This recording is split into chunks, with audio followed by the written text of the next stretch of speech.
আজকে নিয়ে এসেছিল মাছের ডিম। আজকে আমি বানাবো আলু দিয়ে পাতলা মাছের ডিমের ঝোল। মাছের ডিমগুলোকে আমি একটু হালকা করে ধুয়ে নিলাম।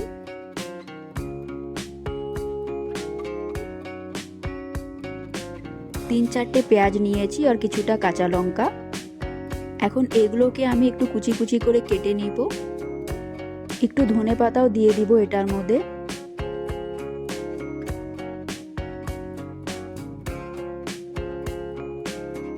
এখন এই কাটা পেঁয়াজ কাঁচা লঙ্কা এগুলোকে আমি ডিমের মধ্যে ভালো করে মেখে নিব।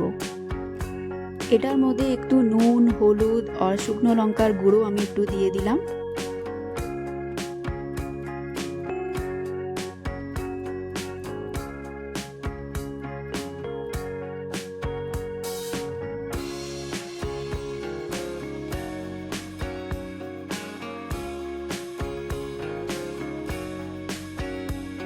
এখন এই মাখার মধ্যে আমি একটু সুজি, একটু চালের গুঁড়ো এগুলো মিশিয়ে নেব।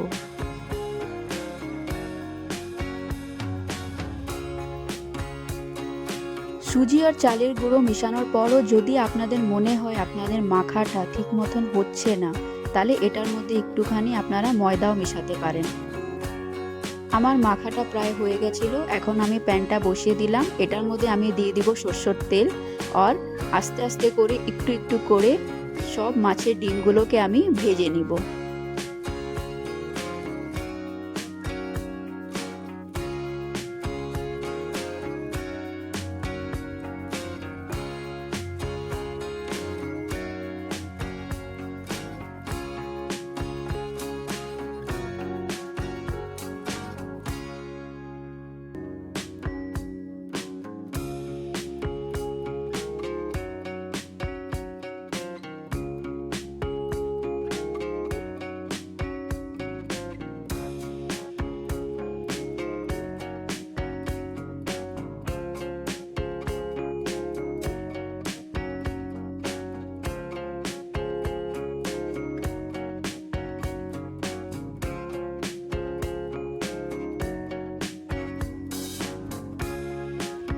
আমি বারবার মাছের ডিমগুলোকে এদিক ওদিক করে বারবার ভালো করে ভেজে নিচ্ছি, যেন কাঁচা না থেকে যায় এগুলো।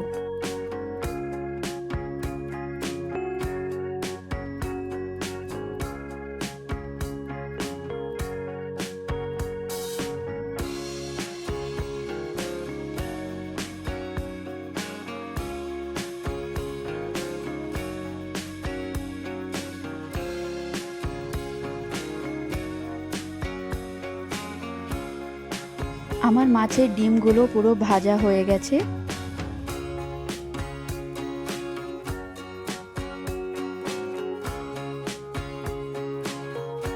ভাজা কিন্তু খুব ভালো হয়েছে, ক্রিস্পি টাইপ হয়েছে, একদম নরম নরম হয়নি। আমি এখন গ্রেভির মশলাটা রেডি করে নিই।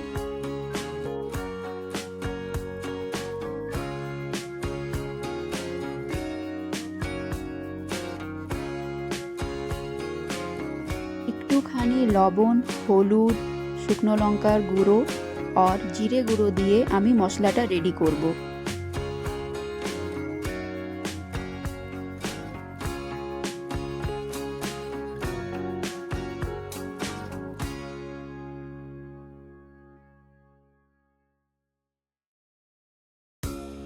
আমি ঝোলে দেওয়ার জন্য 2-3টে আলু কেটে রেখেছিলাম আর 2টো টমেটো কেটে রেখেছিলাম। ডিমগুলো ভাজার পর যেই তেলটা বাকি ছিল, এখন ওই তেলেই আমি ঝোলটা বানাবো। তো আমি 2-3টে তেজপাতা দিয়ে দিয়েছিলাম আর ফোড়নে দিলাম আমি জিরে ফোড়ন। আপনারা এই ফোড়ন দেওয়ার টাইমে গোটা গরম মশলাও দিতে পারেন।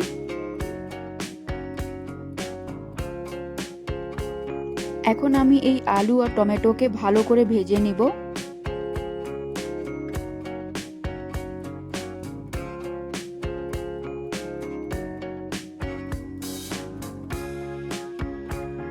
প্রায় হালকা করে ভাজা হয়ে গেছে। এখন আমি যে গ্রেভির জন্য যে মশলাটা বানিয়ে রেখেছিলাম ওই মশলাটা আমি এটার মধ্যে দিয়ে দিব। এখন এই মশলাটাকে আমি ভালো করে কষাবো।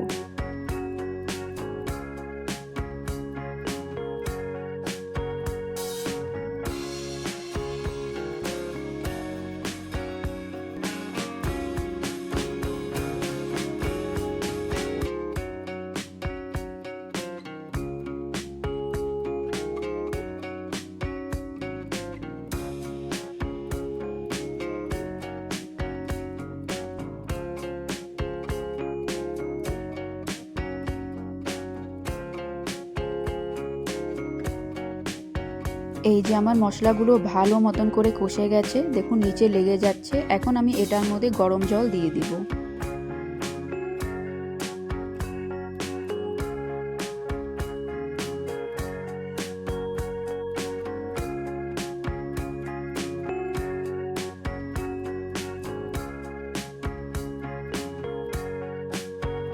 জলটা দিয়ে দিয়েছি। এখন আমি এটাকে প্রায় 10 মিনিটের জন্য ঢেকে রাখবো। এই যে দেখুন গ্রেভিটা আমার প্রায় হয়ে গেছে। আমি তো আগেই বলেছিলাম আমি পাতলা ঝোল করব। এখন আমি ভেজে রাখা ডিমগুলোকে এটার মধ্যে দিয়ে দিব। লাস্টে নামানোর আগে আমি গরম মশলা দিব, যেটা আমি আগের থেকেই গোটা গরম মশলাকে আমি বেটে রেখেছিলাম।